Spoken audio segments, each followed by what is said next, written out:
Google has just introduced some new calculation functionality for Looker Studio called bins. And along with another fairly recent addition, groups, together they make two really useful additions to the data analysis layer of Looker Studio. Let's take a look.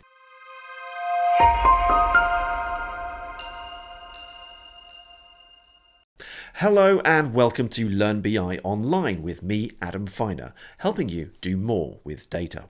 So to learn more about these two new functionalities and how they work, here is a video I've just added to my online course, The Ultimate Guide to Looker Studio. Enjoy.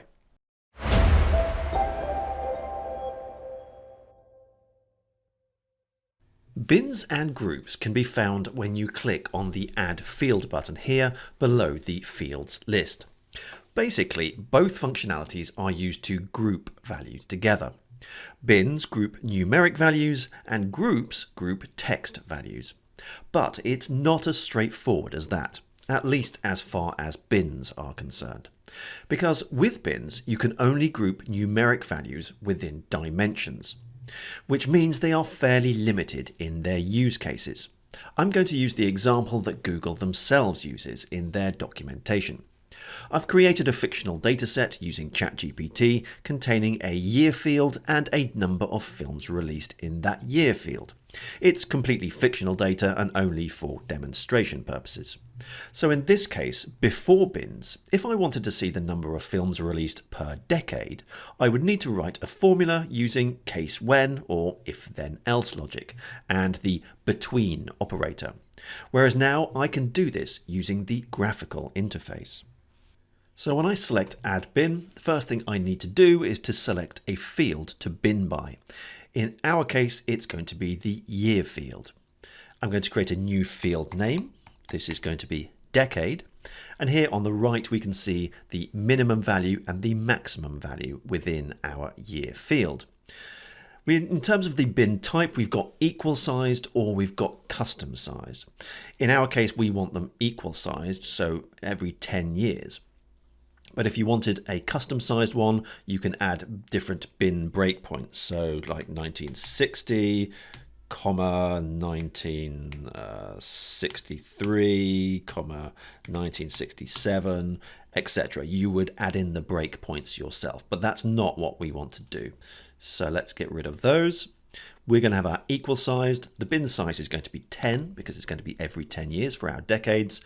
The bin minimum value, 1960, and our bin maximum value, we're going to set at 2030. So it's going to incorporate all of the years from 2020 to 2030.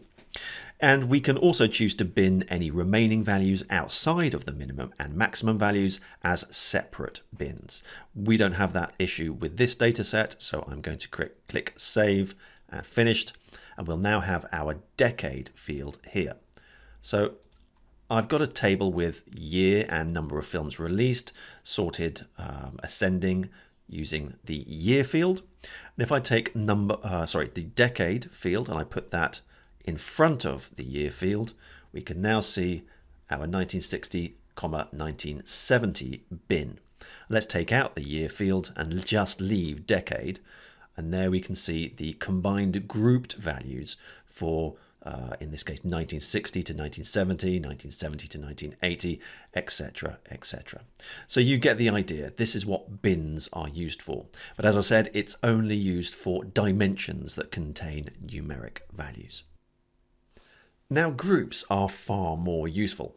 To demonstrate groups, I'm going to be using some Google Analytics data, specifically the demo data that Google offers based on their merchandise store. So here we can see they have different categories: apparel, lifestyle, stationery, collections. If I click on apparel, we can see that the apparel text appears in the URL. Similarly, if I click lifestyle, lifestyle appears. But we've got under each of these main categories, these subcategories like bags. So lifestyle bags.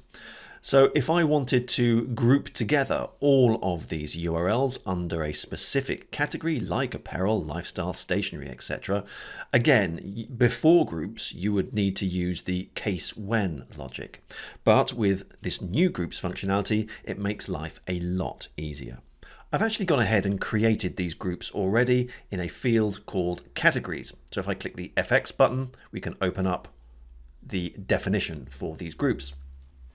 The first thing you need to choose is the field that you want to group by. You choose the field, the name of the field that you want to create. And in this case, I went ahead and created groups for apparel, lifestyle, stationery, collections, shop by brand, and communities. Those are the categories that we saw on the web page. And it is include, you can include or exclude, include, condition being contains, and the text apparel.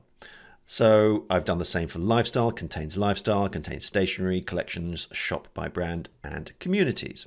So it really is very simple and straightforward. If I drag this categories onto the report, we can see that here.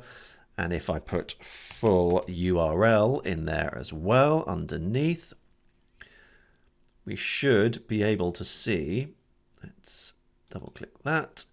For apparel, we can see that's picked up apparel, another one apparel, apparel men's, apparel women, etc. So you can see how that has worked. Let's take this out. We could combine this with page, or is it views, as a metric. And we can see the combined grouped values for all pages within our categories. To dive deeper into Looker Studio, just click here. Or to check out my full 5-hour online course, click here. Please do like and subscribe. Thanks for watching, and I'll see you soon for another video. Bye.